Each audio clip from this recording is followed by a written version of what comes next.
73 hours to go until Starship Flight 10, maybe. Let's get into it with Countdown to Launch. Roll the intro. So about those launch dates, I think that may delay a bit. We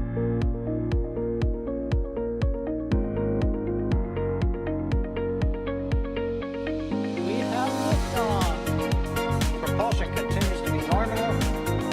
R68 chamber pressure looks good. Rolling up. Roger, Atlantis. Water towers, fly! Yes! Tango down to nominal. Flight downside SPD off. Bring in SPD off. Off. It's orange! Oh my god! Oh my god! Decollage. Look at this! Put that in the big bag, Jingle. 343 unfolds to go. Indeed.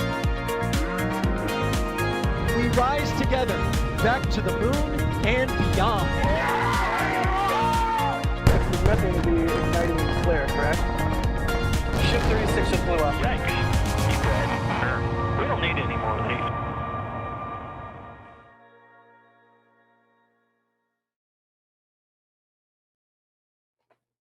Hello, and welcome to I almost said the Flame Trench, the Countdown to Launch for Starship Flight 10. It's Thursday. We're 73 hours away from launch and change. I'm not actually sitting out front of the office building right now because it's daytime outside.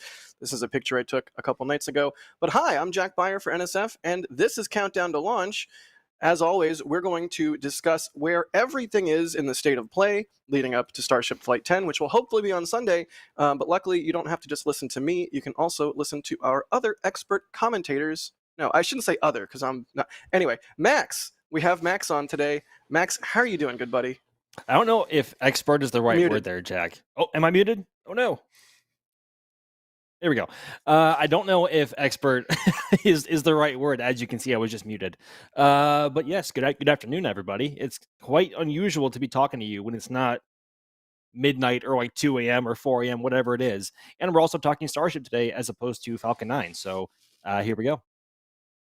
Indeed. Max, I'm sure you're excited for the day when the day comes that Starship is launching Starlinks at 2 a.m. so that we can talk about Starship and 2 a.m. Starlinks at the same time. But At the same time. until then, we'll just have to eagerly wait the day. Nice hat, by the way. Also joining us, also with a hat, less nice though, is the one and only Ryan Weber. It's a good hat. I'm sorry. I'm giving you a hard time. Well, I gotta get an NSF hat. I gotta get one on order. I've just been busy. I'll do that. I'll do it right after the stream. I'll get one on order, and then they'll use it next time I'm on camera. But anyways, hi everyone. How's it going today?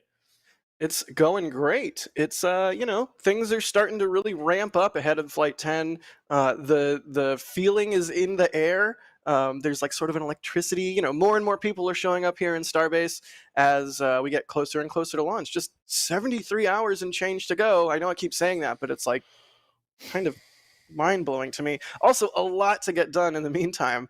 But yeah, let's just jump right into it. How about? But before I do want to thank Carson for operating today's stream, and I do want to remind our viewers out in live land that if you have any questions, you can ask them by typing at NSF or at NASASpaceflight in chat, and it'll pop up in some software we have running in the background, and we'll be able to see it and discuss your questions as we go through the topics of the day. Ryan's ducking from the socials. Nice. Kevin is also operating too. He's Carson's views guy. I would be remiss if I didn't say that. So I had to say that. It's very important that Kevin is Carson's views guy today, because that's a technical term for an actual position. But yeah, we had a booster rollout this morning, early, nighttime, and then lifted onto the mount. So boosters on the pad, waiting for its ship.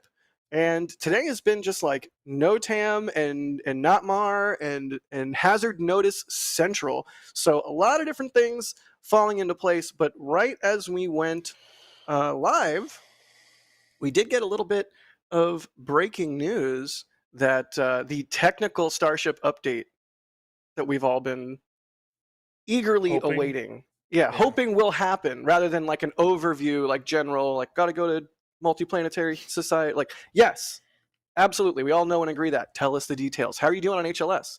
How are you doing on Boiloff? how are you doing on all sorts of things. So that'll be Sunday. Excited for that, and everything we'll learn from there. But yeah, that's about the state of play. I think, Ryan, the only things we don't have in terms of hazards and everything yet is the TFRs. There's also a pair of notices, I think, in the Indian Ocean for reentry we don't have yet. Other than that, I don't know. It's hard to keep track of them all because they put notices all the way out way beyond the Leeward Islands and whatnot. It gets fun, and that's because Flight 7 and Flight 8 blew up. So there's a reason why they put those notices out there. But they're progressing. We almost got them all. We have the road closures set as well. So a lot of stuff is falling into place. We're just waiting for the last few things. And of course, there's a vehicle that's not at the pad yet. So that has to get to the pad before, they launch. So, yeah. Right. Yeah, hopefully we get some road closures popping up, and we can get some intel as to when the ship is going to roll to the pad. You can see a look right now live from one of our deployed cameras, looking at Mega Bay 2. You can see various aerial work platforms active in there. 37 is right now on the left side of Mega Bay 2 from this perspective. So those aerial work platforms are certainly up and working on 37 at this point. Probably doing TPS work and who knows what. Unfortunately, we can't see through metal. And one of the only really good angles into that side of Mega Bay 2 is now kind of almost completely blocked by Star Factory's corner. So, hey, at least we have this until Gigabay happens, because, once Gigabay starts coming out of the ground, we won't even have this. But clearly still a lot of work to do on 37, presumably heat shield related. I don't know. What do you think, Ryan? Is that probably what's going on right now? I would assume they're finishing off the heat shield, and then once they're done with that work, which, I mean, if they want to go Sunday, I would assume they would want to finish that work sometime tonight. And then either the ship will go onto a transport stand, and they'll do the manual load of the dumb links, or they will put it onto the center work stand with the payload bay door facing Mega Bay 2's door, and they'll roll in the Starlink box and they'll load it like they tested with Ship 38 a couple of weeks ago. So I'm hoping for the box, although considering the orientation it's in, we wouldn't see how the loading works. But I would like to see the box in action to load stuff. That would be kind of cool to see that. So, yeah, I mean, last time they did the load with the door closed, right? It'd be nice if they did it with the door open this time. Maybe then we'd see a little bit more, but who knows? But yeah, really quick, I want to thank some people, because people are coming out and supporting what we do, and we can't do what we do without it. And then we'll move on to some questions and more on the state of play. But things are shaping up good for Sunday, minus one thing, which I will bring up after this. Nova Eden, thanks for becoming a Red Team member. David Caldwell Jr. becoming a PadRat member. Douglas Fix becoming a Capcom member. And Mechazilla becoming a Capcom member. That's awesome. You're all awesome. And those of you that are at Capcom level and above now have access to the Discord server, which is also awesome. Has a bunch of different channels, both spaceflight related and just wonky fun ones, like there's a food chat where Sawyer and I argue about bagels, and other things. But yeah, the members Discord is awesome, and you also get access to the pre-show and post-show for the Flame Trench as part of that. Also, I think we did a members pre-show for Countdown to Launch today too. So all kinds of cool stuff in the Discord. Check it out if you haven't. Raptor Engine, thank you for the support. They say Raptors with an exclamation mark, which is good because we actually have a video coming out after this stream, Countdown to Launch video, whatever you want to call it. There's a video coming out tonight all about Raptor. So you're going to enjoy that, I'm sure. Josh Zero, thank you for the support. They say, hello from the Tall Ships Festival in Erie, Pennsylvania, USA. Is that a thing? Apparently that's a thing. Just Pennsylvania things. B1062, thank you for the support. They say, Jack, please bring back your launch stream opening monologues. It's not that they went away. It's just like, I could do one every now and then. If you want me to do one, I'll do one. But, sometimes it's nice to have other more eloquent people do it, like Chris B. But yeah, I appreciate that. Thank you. And Mr. Fluffy02, thank you for the support. They say, is Leica ready for Flight 10? Also, when are Ryan and Sawyer going to Starbase? Leica's always ready. she's ready. I just asked her. I confirmed she's ready. Ryan, when are you going to Starbase? I don't know yet, to be honest with you. I kind of want to do it for the first Block 3 flight at this point. I would miss any other flights out of Pad Scrap, but or suborbital Pad A, but it's not really that big of an issue. I'd rather see it out of Pad B. All right. In like 10, 15 years, you might be like, man, I really should have gone and seen a launch off of Pad A. Probably. You're gonna be like that. I'm telling you Yeah. right now, you're gonna be like that. Because I'm sure you already wish you could have seen a low altitude flight off the suborbital pads. Yeah, I mean those were unique to say the least. But, Unique is the word he uses. Unique. Unique. Hey, well, hey, what other word you want to use for At least he those? didn't say jank, Max. That's like his favorite word of late. It is. It is. That is fair. I mean, they were interesting what they were trying to test because no one had ever tried to test that kind of thing before. And when you think about it, how else are you going to test that other than flying that? I mean, Yeah. But well, speaking of, we don't have Sawyer on right now, but speaking of coming to Starbase, Max, doesn't look like you're not here like haranguing me over my shoulder. So you're covering the Cape? Like, what's going on? Do you know what your plan is yet? Yeah, so I'm currently here by myself, and the X-37B, the one and only, is launching very, very. Well, I shouldn't say very. It'll be somewhat late tonight. Hopefully before midnight. It's the super secretive space plane that has its own building that used to be one of the OPFs for the space shuttle and has its own label on it that says home of the X-37B, but it's still super top secret. We have no idea what it does. But that should be launching tonight if the weather is, I guess, trending in the right direction, which so far it looks like it is going to.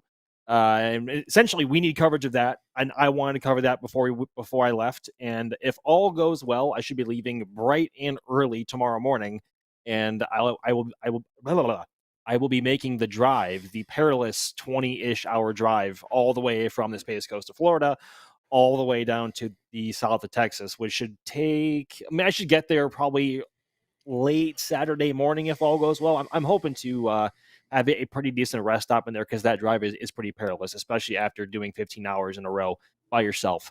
But I should be there hopefully if all goes well on Saturday morning. But in the meantime, we have a space plane to launch hopefully tonight. Hopefully, indeed. I love the X-37B. And Max, I know exactly what it's doing up there, but if I told you, I'd have to kill you. Not on stream though. Yeah. Not on stream. Restraining myself from going down that rabbit hole of thought. Mr. Fluffy02, thank you for the support. They say, sorry, Max, figured you would be there shortly. And Bideford, well, he's going to be here shortly. And Bideford with a $30 super. Thank you so much, Bideford, now and always. They say, I'm a happy nerd today. Received the Shug patch. Yes. And the special patch with the Dan JK on the back. Oh, you got one of the signed ones? Yes. Oh, I'm so glad you got one of the signed ones. That was kind of like a random impromptu thing that we just did while we were at the diner and I was getting syrup in my beard. We did a driving stream. If you guys have no idea what I'm talking about, we did a driving stream. Dan and I, we drove for like 3 days. It was like 60 hours of streaming. Anyway, Starship. But Bideford says, everyone, let's get ready to cheer on Sunday. Thanks, Max, Jack, and Ryan for tonight. Absolutely, Bideford. Thank you for just always being phenomenal. I'm so excited for Sunday. I don't know if you can tell. I am riding the excitement wave right now. This is a big launch, and I cannot stress enough that, if everything doesn't go perfect, we say this all the time. It's not the end of the world. That's how SpaceX rolls. They test, they continue on, and they test more, and they fly more, and eventually you get to a place where Falcon 9 is flying, 170 or some insane number of times a year. That said,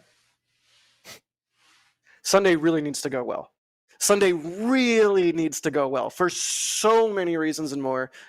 And I'm excited because I think they know that. I don't think they've not known that on previous flights. But if I may editorialize a little bit, this is kind of a big one way or the other. It's not the end of the world if it doesn't go great, but rest assured, this is a big deal on Sunday. So I'm very excited. I like big deal missions, and I like when we get to take a jump into the future. Because it's been like a lost year. Max, do you feel like we've had a lost year in Starship? Yeah, and it really does feel that way. And Flight 10 feels important, at least for me, because it is a milestone in the fact that it is literally the 10th flight Double of digits. double digits. Exactly. It's the 10th flight of a full stack Starship vehicle. And it's safe to say, obviously, they haven't had a great year with what they wanted to do. They were hoping to get Starship Orbital this year, and at about this time, they were hoping to do the first ship catch, which obviously is not going to happen with the Block 2. So between I don't want to say lack of progress this year, because even though it really has, It's wild because they have landed a booster. They landed a They booster have. for the first time in what, January? So And reflew it. Yep. Yeah, and reflown one, which is Yep. like that alone. If we were back in the Falcon 9 days, it would be monumental and was at the time. But Yep. we're in a different time now. Sorry, they reflew in January. They landed in October. Thank you, Ryan, in the back channel. But Max, I interrupted you. Please continue. No, it's all good. Between It's the like- lack of between the lack of progress and I guess the expectations with Block 2 have sort of shifted. I mean, obviously, like I was just saying, they were hoping to catch a ship by now, and obviously that's not going to happen. They haven't even gotten to a control. I mean, Flight 9 got to a controlled and nominal SECO, but obviously they lost control of the vehicle and they lost comms with it not long after. So they haven't gotten a safe and nominal splashdown in the Indian Ocean like we got with Flights 4, 5, and 6. Yeah, we haven't gotten there yet, and the expectations themselves kind of shifting has kind of taken away a little bit of the excitement, and especially with the fact that we are not going to be seeing another booster catch for the rest of the year, and likely only 2 more flights for the rest of 2025. I just really want to see a Block 2 ship make it all the way for once. I'm not even talking a successful Starlink sim deploy. Obviously, that is important, but just getting the ship through a controlled reentry and controlled splashdown into the Indian Ocean, I think, is the most important milestone. Seeing Super Heavy fly at this point is like, we've seen it fly. We know what it can do, and we know how much of a beast of a vehicle it is, and we will be seeing more of that with this newer flight path that SpaceX has in store for it. But I just want to see it work. That's all I want, honestly, at least for ship, and especially after what happened with the huge setback of seeing Ship 36 do what it did over at Massey's. So, yeah, I just want to see it go well. But I think you have a topic of why this launch may be, I don't want to say delaying, or I will not say the S word, but there is another factor in play for Sunday and probably the first couple of days of next week, right? Yeah, look, for anybody out there that ever wants to see any rocket launch, Starship or otherwise, you need to pay attention to a variety of factors, and you need to build some buffer into your schedule. So the weather is what I alluded to a few moments ago in terms of what might be an issue for Sunday. Here you can see the dew point versus air temperature. That's interesting. Neat. 30 minutes into the window. But yeah, there's a lot of rain this week. Basically, is what I was getting at. There's been rain today. There was rain yesterday, and Starbase is kind of a microclimate, so we'll see if any of that rain actually makes an impact. But it certainly can. Things flood. So we'll see how the next couple days go. But the forecast is all rain. So if you're coming here, be prepared. Here you can see how the wind direction changes through the different altitudes. We're always concerned about upper level winds. You ever hear about a launch scrubbing due to upper level winds? That's not necessarily that the winds at a certain height are too much. It's also about shear, the variability between the wind at different levels. You don't want to be, traveling very fast and compensating for a 100-mile-an-hour wind going this way, and then suddenly enter into an area of air where the wind is going, 80 miles an hour the opposite direction. That's not good for rockets. In fact, it was catastrophic for the shuttle twice. So that's why we always look at upper level winds and what shear is doing. Alex in the back channel is asking me if they would launch in the rain, and my response is, yeah, probably.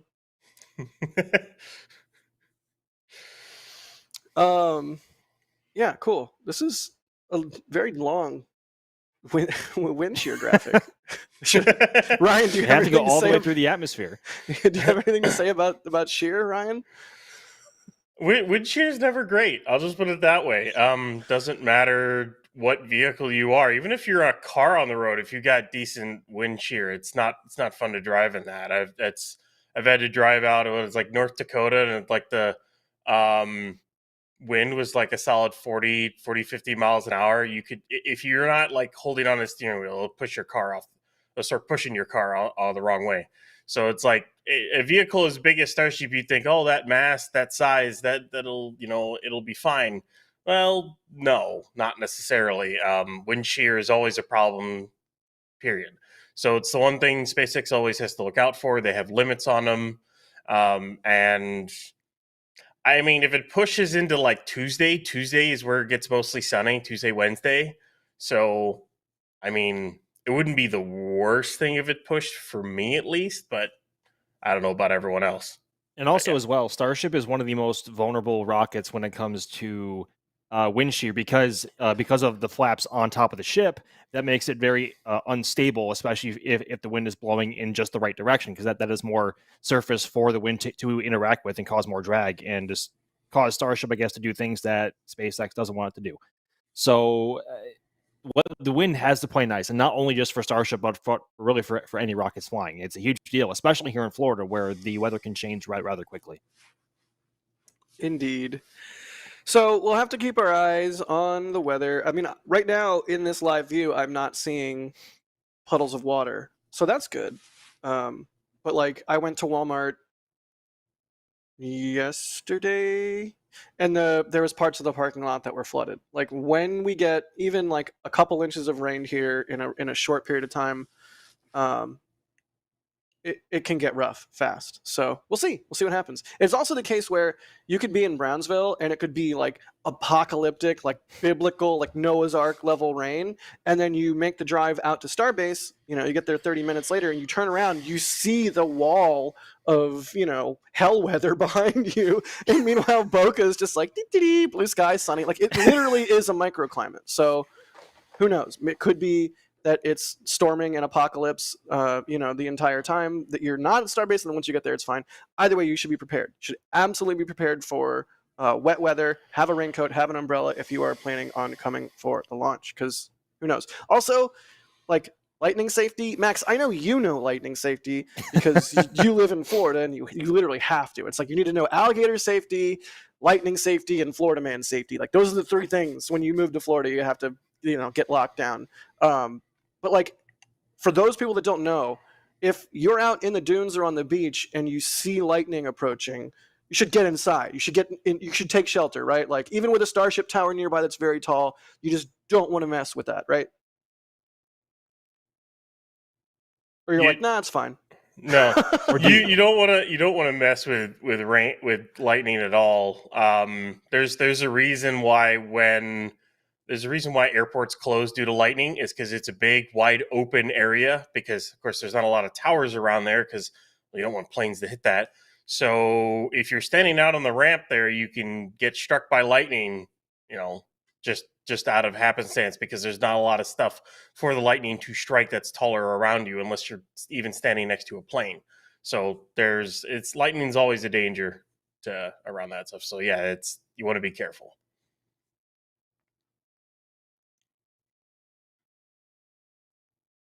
Sorry, I'm answering DMs from KMR, who's DMing me on stream.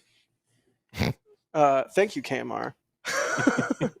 Hopefully I'm a good negotiator. Sideshow Bob, thank you for gifting a Red Team membership. Snot Garden, worst name in all of our members, but we still love you anyways because you're always out here supporting us.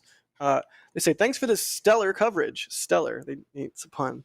How many boosters remaining in the Gulf? Ryan, I think 2, 3, 2? To put into the Gulf, basically? No. Like if they wanted to use Big Pole Ship to come snatch more boosters out of the Gulf, how many are sitting in there right now that are snatchable? I remember when we were documenting Booster 13 getting salvaged, there was other potential candidates, but I don't remember how many or which ones they were. Well, 11, they grabbed parts of 11's aft. The tankage is Right. gone on that thing. Right. 12 is sitting in Mega Bay 1 right now, so that's fine. 13, they grabbed the engine section. The tank section on that got obliterated. 14 completely obliterated itself on the way during its landing burn, so there's only little bits and pieces of that one. 10 is obliterated on its landing burn, so there shouldn't be anything big left of that, even of the engine section. I think it blew up at like 500 meters or so. It was like 462 or something above the Gulf. 9, as we saw, blew up after its boost back burn. And then as for 15, well, 15 sitting in Mega Bay 1 as well. So there really isn't anything big chunks left to grab. For 16, their plan is to do kind of a hover burn over the Gulf, to try to just test a few things out here and there, and then they'll cut the engines and drop it. The hope is when they drop it, it blows up in a bunch of pieces, including the engine section, so they don't actually have to go out and grab anything. And then my guess is 15 they'll do the same thing with 15. They'll try to destroy it as much as possible, because they're not. Spoiler alert, I doubt they're catching 15, so we probably won't see a booster catch till booster 18 at this rate, but yeah. Dang. I miss the booster catches. They're such a treat. The last one was in May, for context. Right. It was 14. No, I'm sorry. Oh man, we're doing so good with dates. We're doing so good with We're dates. doing great. Yeah. By the way, I was so wrong earlier. October 1st catch, 15. January 2nd catch, March 3rd catch, May 1st reuse. Doing great, sweetie. He says to himself. Oh man. So boosters out at the pad. Hooray. That's always exciting. Ship. Sounds so excited to that. I am excited. I much prefer a launch site with vehicles than a launch site without vehicles. Because a launch site without vehicles, it's like, oh look, it's a pad. The crane's lifting a pump. Awesome. When there's a rocket out there, then you can literally just stand there and be like, oh my, how am I allowed to stand right here? This is crazy. Like, that's the difference. It's a pretty big difference. Max, you need to get your butt down here. I want to record more member content with you in the tank farm vapors. They've been installing so much hardware in the tank farm. Even between Flight 9 and now, you're going to come out here and be like, what the heck? And correspondingly, there's way more potential for vapor to drift across the road and be soothing. That was a wonderful feeling. I'm not going to lie. that was great. That was back in, I think that was Flight 8, Jack. So that was back in March. A while ago. But either way, I haven't been there since May. Wait, it's been. Why is there a goal in chat that says Jack in a boat in NSF swim trunks? Kevin? Would this explain the DMs from just a few minutes ago? I don't know if this is what was Kevin. All right, I'm not actually. Let's just move on. We don't have to encourage anything. Let's just move on. Woods is asking, is a version 2 ship catch still possible? Max, what do you think? No. Unfortunately not. I think it makes more sense to, I guess, fly the boosters at rather extreme angles of attack back into the atmosphere and get as much data on how they perform as possible in order to incorporate that with how Block 3 flies, the Block 3 booster, because we're not going to see that launch this year, most likely. It's based on a number of factors, and how things have gone with Block 2 have added to a bunch of delays. So, and on top of that, we haven't seen very much Block 3 hardware for either ship or booster, at least in big pieces, like usable pieces. So, it's seen a little bit. Ryan, what are you saying? I mean, yes, but it's not like fully complete boosters or fully complete or mostly complete ships. Like that. That's what I mean. So yeah, they've got sub assemblies. Surely the factory's littered with parts, but even the first V3 booster is not even complete yet. Go ahead, Max. Didn't even have an ass section yet. Right. Like that's my point. Like we have all of these subsections, but no complete or nearly complete hardware. So 2 more flights for the rest of the year. I guess, fly out the rest of the Block 2s, and then full steam ahead for Block 3, hopefully for its first flight in like January, February-ish timeframe. But And ship, the faster... They're Max. asking ship, not booster. What? Like ship V3 ship or V2 ship catch. Like, could they catch 37 or 38? Wow. I completely misheard that then. Fantastic. I mispronounced ship by saying booster. I mean, they have yet to successfully demonstrate ship's ability to maintain a controlled attitude past SECO. And they have also yet to fully demonstrate a payload deploy and other small, I say small, other objectives that they have in flight before they achieve a fully controlled reentry all the way back down to a splashdown in the Indian Ocean. And with how much work they have going on at Pad 2 at the moment, on top of the risk of the actual ship itself maybe not being ready, and mind you, we're still not there, and we only have 2 more ships to go, including this one, at least for Block 2. So I don't think a ship catch for V2 is in the cards. That was what they originally planned, and that's what we were pretty much expecting in maybe the March timeframe when they were when they had flown Flight 8, probably before we saw it tumbling. And I don't think so. I also don't think so, unfortunately, just because to get to ship catch, they need multiple repeated back-to-back. And those are that's intentional language, back-to-back, like showing consistency, soft landings of a ship. So basically, no, it just can't happen with version 2 because they only have 2 left. And mind you, they also have to fly over populated areas for a ship return to either Tower 1 or Tower 2. Right. And Ryan? so they have to have full confidence in it. Sorry. No, you're good. I suspect you agree completely, but any additional thoughts?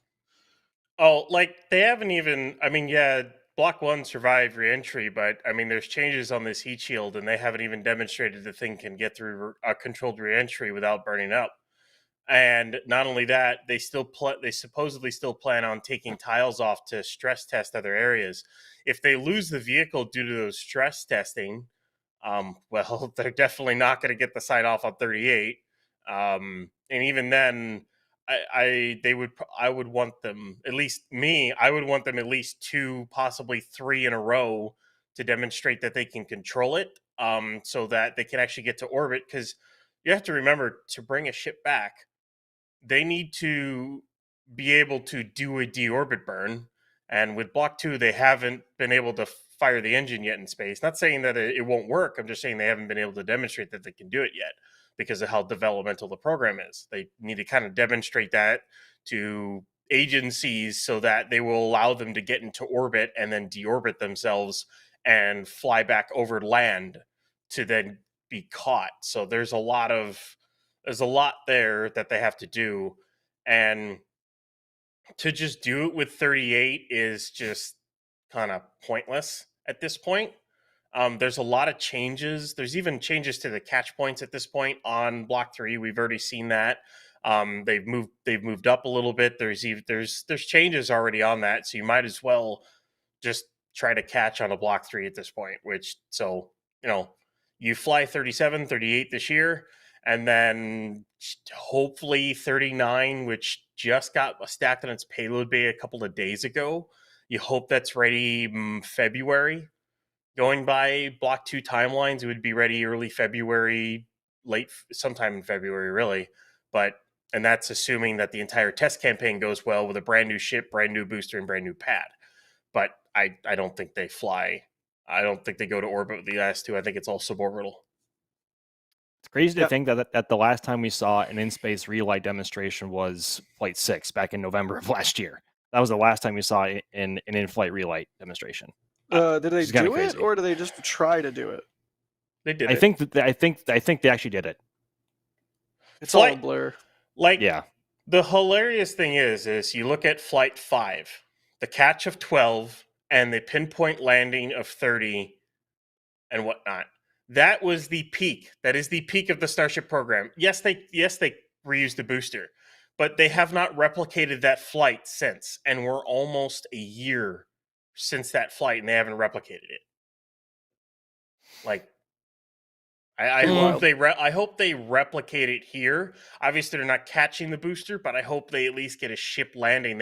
I want them to replicate at least Flight 6, Right. where you kind of did a soft landing, or the booster completes its objectives basically, along with the ship completing its objectives. That's what I want. Like at least something like Flight 6. That would be nice. Let's see. Endeavorment in Space says, my guess is ship 42 for first ship catch. I think that's probably pretty close. Yeah, there you can see some shots from Caesar of ship 39 having been stacked on its payload section. Props to Caesar for that, by the way. That was his third trip out to Starbase that day. Yeah. And he was like back, I think he was back at the bunkhouse and editing and uploading the second take of the day. And then it was like, oh my God, it's in the air. And he had to, oh my God, it's stacked. yeah, I had to run back out and grab it again. So like, that's the kind of thing that, all of us at one time or another at NSF have to do, whether we're shooters or not, where it's like, oh, you think you're done? There's a whole bunch more to do. And we don't have this stuff otherwise. So thanks again to the team that saw it happening and to Caesar for executing. It's not trivial. Also not trivial is the support we're getting from Snotgarden again. And also not trivial is how bad their name is. Snotgarden. It's been years, bro. Why do I have to say that on air? Thank you for the support. I'm mad at you for your name. I'm looking at chat. I hope you'd say something and you're not mad at me for being mad at you about your name. I'm just joking around. Todd Johnson, thanks for gifting 10 Red Team memberships. Jeff Frishoff, thank you for the support. $30. Holy cow, thank you. They say, so hoping to see a launch, ship in space, and then a slick reentry. What are your thoughts on the weather? Not great, Bob. Not great. Not great, Bob. But like we talked about earlier, Starbase is kind of a microclimate, so maybe it'll literally be the eye of the needle that all the storms go around. Who knows? But seriously, thanks for the support. Brian, thank you for grabbing the Flight 5, 6, and 7 sticker sheet from the store. They say Flight 10 for the win, Flight 11, take me to heaven, Flight 12, nothing rhymes with 12, sad face. Not with that attitude. Yeah, now all I can think about is things that might rhyme with 12, which is just it's kind of like nothing rhyming with orange, but if you say like door hinge just the right way, it sounds kind of similar. Yeah. Porridge. I don't know. You have to go like all Shakespearean with it and like add additional syllables or like rhythm to the word to make it match. That's cheating in my opinion. I'm sorry, Shakespeare. That's cheating. Flight 12 on a shelf. Pretty good. I don't know. Pretty good. I'm just finding words. Yeah, no. Shelves. We'll workshop it. Okay. Really, ground umbilical carrier plate with a super chat saying, "Wait, Snotgarden is worse than me." Yeah, probably. Sorry. You're pretty bad too, though. Methane Man says, I'm in. I think that was the first one that came through after Kevin set that insane goal, which I did not consent to. Okay, maybe I consented to it. Joe, thank you for the support. They say, are those man lifts in the high bay working on the ship? Yes. Shazbert Toddbot. High bay? Mega Bay 2. Names, what Rip are they? Rip High Bay, we miss you. It's High Bay 1 and High Bay 2 at this point. I've never liked the name Mega Bay. I don't know about any of you, but Mega Bay sounds awesome, Ryan. What do you mean? Yeah, it never bothered me. Giga Bay is just funny to me at this point. It's just like, just keep upping it. What are we gonna? What's next? The Terra Bay? Terra Bay. Yeah. Terra Bay. Is that what it is? Exo Bay. It's basically going to be like 2 VAB-sized buildings put together. Yada Bay. It's basically. Yeah. We did miss the Kilo Bay though, because there was supposed, because Byte, Yeah, Mega, yeah. Uh-huh. Good job. Missed that. Good job. What? It was a great joke. It was a fantastic joke. Cool. Let's do some questions. Emerald 4 says, Reentry NOTAM was published an hour ago. Awesome. It was. We've been live ready to be going live about that long. So If I missed it, that's why. Eduardo's asking, when do you think the first HLS flight will be?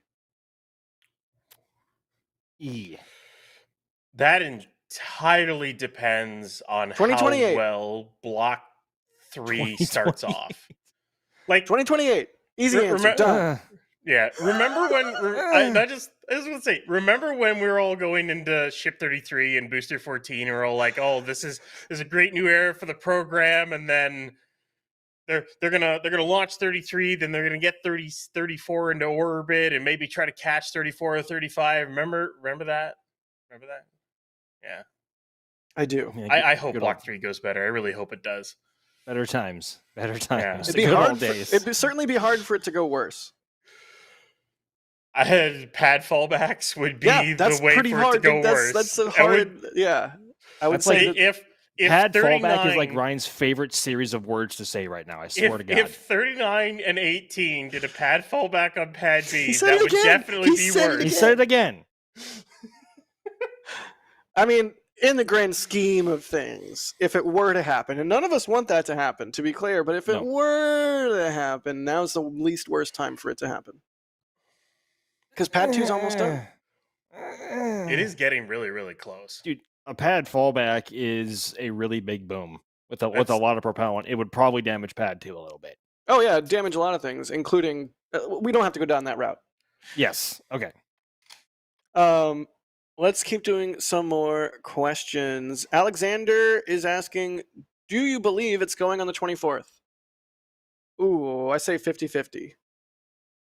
It'll launch when it launches. Ryan? We'll see about Chip. I think they can make it, but I honestly wouldn't be surprised if it pushes a few days. I also wouldn't be surprised, but Plus weather. yeah, we'll Yeah. see. Jerwa with a $50 super chat. OG Tank Watcher Jerwa, thank you so much. I'm mad at you though because they said I'm just doing this to make Jack say Snot Garden again. Bro. Ryan, pad fallback. Jack's not garden. No, what? No, that's not mine. No. Telstar86, thanks for the support. They say someone make an account called Ground. No, I'm not going to read it. You can read it. It's there on the screen. I'm not going to read it. Ground unbuilt. Jeez. Jeez. Cool. More questions. Oh, Eric Fraser says, delve into the dictionary to find a word that rhymes with 12. Hey, that's pretty good. Sawyer. Yeah, my Sawyer in chat. Oh no. He is in chat. He is in chat. Look at that. What, Sawyer? Okay. Eric Souder is asking, when the flight comes, think SpaceX will call it Flight 13 or skip 13 and call it something else, with 13 always having been a bad luck to a lot of people. And of course, Apollo 13. I don't think SpaceX is very stitious or superstitious, not even a little stitious. So I think they'll just call it 13. Ryan? Yeah, I don't think they're going to really care that much about that, to be honest. It's no. Max? I don't think it's going to matter that much. It's not like ULA going from Atlas 3 to Atlas 5 or I think, what is it? The Japanese having somewhat of a superstitious approach to the number 4. Is that a thing? I thought that was a thing. I don't actually know, so I will not pretend to. But yeah, Okay. Some cultures, they have unlucky numbers that are not 13, for sure.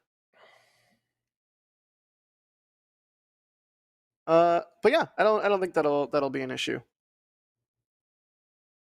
You know what else isn't going to be an issue? It's Max needing shade from the hot Starbase sun once you get out here, because you have that beautiful trucker hat on. That's a Richardson 112, isn't it, Max? It is indeed a Richardson 112. I almost butchered saying that. Oops. It's delightful though. That's like the legit, like, canonical trucker hat, right? It is. It is actually very nice. And I am a hat connoisseur, so I know a bad hat when I see one. But I think the thing that worries me about this thing a little bit is you can kind of see it on like the edges here. Is it's perforated on the back, and also it's also a a snapback. And so, Jack, you know what that means for me, especially if I wear it backwards, right? Yeah, you're gonna look like Avatar.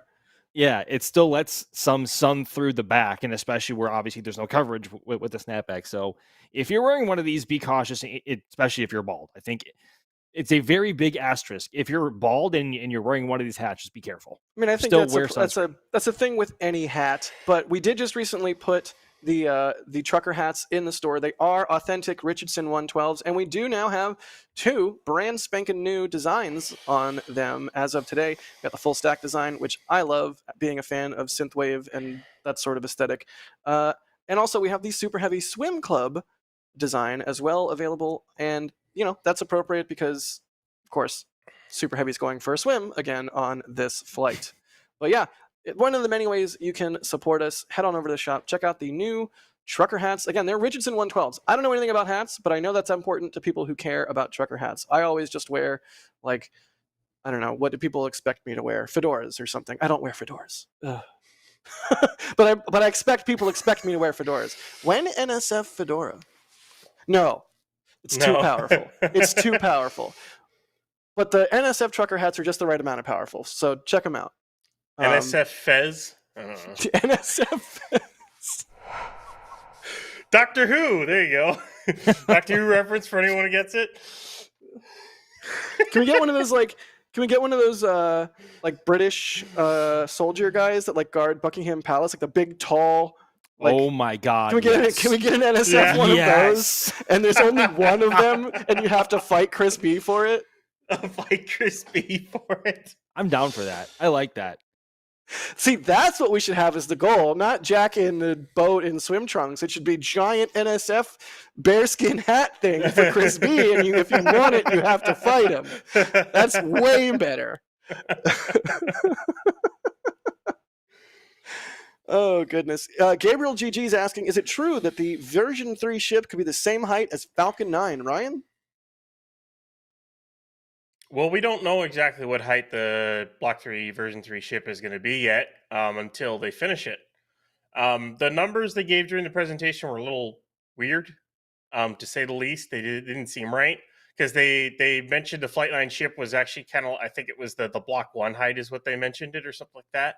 So we'll have to wait for them to finish a Block 3 ship to see how tall it actually is. Whether they add a ring or they do or whatnot. So we're gonna have to wait and see. Yeah, I know Starship, but no, we're working out the logistics of the NSF British soldier guy hat thing in the back channel. This is really important. Sorry. No, let's do more Starship. WG Mojo is asking, any evidence of HLS hardware? Max, anything Capeside maybe? Not that we've seen here on our flyovers or what we've seen strolling by the press site or by the VAB. I think the only bit of HLS hardware that we can see on a regular basis is what we presume is the HLS, not demo is the wrong word, but the HLS, I guess we could call it that. It's replica hardware just behind Mega Bay 1, painted white, and we presume that it's probably the interior mock-up of what the Starship HLS is going to look like. But other than that, I don't think so. Especially here in Florida. You would know if we did. Trust me, you would. You'd know if we did. I know I would know, but our viewers might. Also, Alex is posting a shot from our McGregor 24/7 live cams that might be human landing system related. It looks like a whole bunch of scaffolding, not really anything super impressive. They're building a tower, and we don't know why. I mean, maybe it's elevator related, presumably. Well, I mean, wasn't there like a Pathfinder or mock-up elevator at Hawthorne at one point, like years back? Yes. Yeah. Yes, there was. The tower is in relation to maybe, possibly, I don't know, trying to simulate moon gravity for thruster testing, ? Oh, that'd be very interesting. Like you've seen pictures from the Chinese and whatnot. I don't know. Right. It's a maybe. It's a long shot until we actually see something fully get built or anything.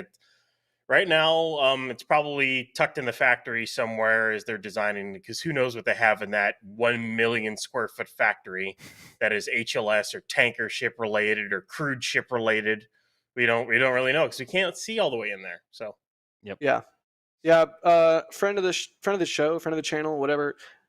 Eric Berger posted an article the other day, maybe even this morning, sort of talking about the state of the Starship program and just the way that he describes standing in the office at the balcony that looks like out over the expanse of the Star Factory. He says, like, you can just barely make out the far wall. Like, what? So the amount of stuff they have going on there has to be just absolutely bonkies, and I cannot wait until we see more of it. In that same vein, Magnum's asking, what are you expecting and most looking forward to in the technical presentation that we just got word is hopefully going to be on Sunday?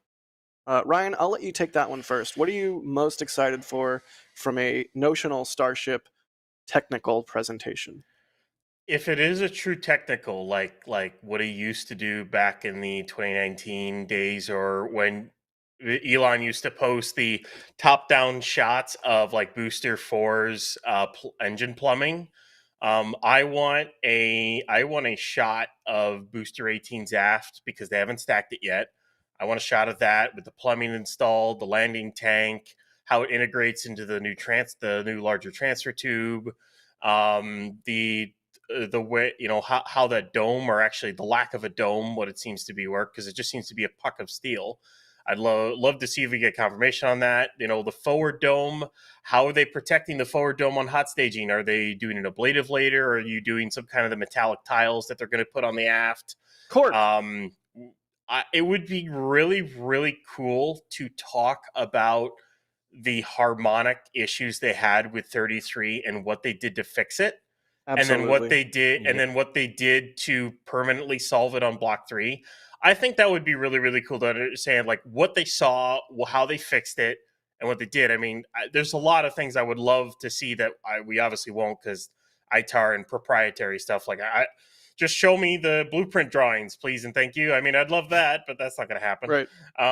But I think it would be cool to, like, really go in and talk about some of the issues they've had with Block 2 or with other things, and like explain how they fixed them, and show the changes that they've made to this. Because SpaceX posted about the transfer tube, and they posted about the new design of the grid fin. They seem incredibly proud of this new block of vehicle, and increasingly willing to share like component level information. I hope the technical, it goes into all the changes and why they made them. I can live in hope. I don't think we'll get that. I think we'll get the basic stuff. But if we really do get a technical update, I really hope they go into and other engineers go into depth. I really hope they do. Yeah, Max, what are you expecting or most looking forward to? We were just talking about HLS. Some kind of HLS really update. Quick. Sorry, that's the stand at McGregor that we were talking about. Thank you, Carson. Anyways, Max, please continue. Yeah, sorry. We were just talking about HLS, so any kind of update about Starship HLS would be nice. Whether it be about flight profile, interior, overall structure, because we know what's going to be on the Block 3 structure. So any HLS update would be nice. Also, would love to hear more on Raptor 3, because we really haven't heard a ton. Beyond the footage that they released, or I shouldn't say footage, the pictures that they released many months ago, back when there was the feud between Tory saying Raptor 3 wasn't a fully complete engine, and then they fired it like so. So HLS, Raptor 3, and then also, of course, as Ryan was just saying, any bit of updates on Booster 18 or just Block 3 booster in general would be nice, because they need a lot of Raptor 3s to supply Booster 18 or Block 3 boosters, and of course Block 3 ships and beyond. So I don't recall what the highest serial number we've seen rolling out of 30 something. Okay. And so obviously they need 33 for the booster, and then right now they need 6, and then eventually they'll need 9 for ship. So 42 Raptor 3s total, or Raptor 4s, whatever. And that's assuming that point. Every single one they make works properly and isn't a development one or isn't a manufacturer, So I would assume that by the time we get Raptor 3s up in maybe say the low hundreds, then they'll have a Yeah. good solid flight set. Or maybe I'm being pessimistic there, but good point, Max. Yeah, so I think those are the 3 big points that we would like to see, but also any sort of like update on how they would plan on doing a ship catch, whether it would be, I mean, this is like way down the road probably. Oh, like yeah. some kind of plan, whether it be will it be on the same tower or a different tower? Is it going to be different to the render video they posted a few months ago, Right. back when they were still aiming to catch a ship this year? Right. Anything like that, we are incredibly hungry for. We would love to see, but I feel like we've been. This is going to sound kind of cruel to say, but like we're kind of starving for like a lot of good information. I feel like we used to get a drip. Yeah, right. And that drip, it hasn't really stopped, but it's changed. The drip is now from SpaceX employees and SpaceX corporate, and we're getting good info. It's just I feel like we used to get a little bit more of an unvarnished batch of info periodically versus like the corporate communications. Oh look, a closer shot of that stand.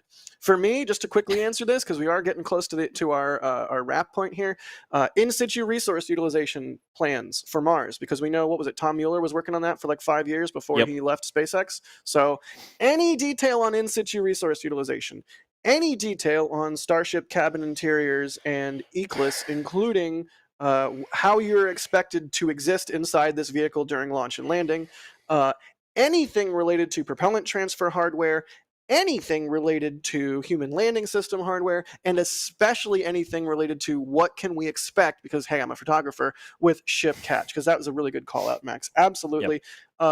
What do I expect? Because we kind of just ran through what we're most looking forward to. What do I expect? Honestly, kind of the same, like, let's make life multiplanetary speech that we've heard like 20 times now, which is a valid speech and a meaningful message, and one I think I agree with, and I think we all agree with here, but we want more. Like Max said, we're hungry for the details. All right, we got 4.5 minutes to go. I want to make sure everyone that's coming out supporting update. what we do. Yeah, 5 hour tech update. Yeah, let's go. I watch 5 hours of post 10 clearing drains without even breaking a sweat. Like, I don't care. Let's go. And that's not even spaceships. Shazbert Toddbot, thank you for the support. They say, yes, Captain Jack in a boat and swim trunks. Oh, God. Jack Wales? Is that? Yeah, Jack Wales, thanks for the support. They say, nope, don't want to see Jack in swim trunks. Good, then don't go to the shop page, because there may or may not be a photo of me in swim trunks on the shop page. Ninja Decimator, pew, pew, pew, thanks for the support. They say, if Block 3 ship launches this year, will Ryan denounce his Swiftie fandom? No. I heard he will. No. Oh. I never said I would. And Ellie Sarm can back me up on that. I'm pretty sure we could edit your audio just then so that it sounds like you said I said I would. So we're just going to edit that audio and replace that portion of the stream with the correct audio. So you have now said that you would. All right. Ground umbilical carrier plate. Thank you for the support. They say, Jack, please settle an argument for me. Water towers can fly. Was originally heard on both NSF and EDA. I answered this in chat. Water towers can fly. Tim said it. Captured it on my camera that was recording video. He was streaming. We were not at the time. So you heard it first on EDA's stream. Then I, with his permission, put it in the NSF intro. Nerd, thanks for gifting 5 Red Team memberships. Tom Ray, thank you for the super chat. They say, this morning I finally received my first flight patch after 5 years as an NSF member. Thank you for the rescue mission to save my shrug patch. You're so welcome. It was a really fun time. Dan and I had a blast. I didn't even want to kill him once. Well, maybe once. but yeah, it was a real treat, and we like to do those fun like driving streams for members. I think it was like 60 hours of streaming over 3 days. It was insane. Bob Smith, holding out for Petabay. Thanks for the support. Trent Thompson, thank you as well. They got the rescue mission sticker and shrug patch as well. Thank you so much. We made a rescue mission patch, rescue patch. Although it wasn't actually a patch, it was a sticker. But yeah, it was a joke. We did it for funsies, and a bunch of people got it. Thank you for that. Mr. Fluffy 02, they said, given I'm also backs and have a giant wait, what? All right, thanks for the support. Jeff, thank you for the support. They say, I vote for Fluffy Cow Hat. I am so lost. Adam Field becoming a Capcom member. Kevin grabbing a dad cap saying, finally, hats for non-truckers. I think that's our Kevin. So we also have non-trucker hats, by the way. Finn grabbing a Max print, saying, this will be my first print in my new studio flat. That's awesome. Thank you for that. A portion of the sale from each print goes to the photographer who shot the image. And Max, that helps a lot with gear rentals, gas, and all kinds of stuff, right? It sure does. And it goes a very long way. I can assure you that much. Speaking of going a long way, S. Stevens with a $49.99 super chat just says thanks. What do you even say to that? You're welcome. Thank you. We love this job. We love doing what we do, and we love documenting the new space age that we all are lucky enough to inhabit. $50. That's so much money. Thank you so much, S. Stevens. Absolutely outstanding. I don't think I've seen your name before. If I've just missed it, I apologize. If that was your first super chat, buddy, thank you. And PebMeds, well, either way, if it was your first or not. PebMeds, $20, thank you. Say, how interesting would it be to have the great former NASA PAO, George Dillard, do the countdowns for SpaceX? There was something about his style that made me pay attention. That would be cool. All right. Thank you, everyone, for the support. We are coming up on the end here. We do have a new video coming out. Power to Mars. It's talking all about Raptor. This video has been in the works for a long time, and we hope we have done it justice because Raptor is a really cool engine. We wanted to talk about it. But yeah, that's coming up right after this, so stay tuned. Max, thanks for being on, good buddy. A pleasure, as always, and I'll be seeing y'all again, hopefully in not too long from now for the X-37B launch. Heck yeah. Ryan, thanks for being on. Yeah, it's always fun to get on talking Starship. At this rate, oh yeah, we'll see you on I think a Raptor side, possibly on Saturday. So see you guys. And thank you to Carson and Kevin for helping produce the stream. All right, that's it for this one. We'll see you on the next one. Go watch the Raptor video. Bye. So about those launch dates, I think that may delay a bit.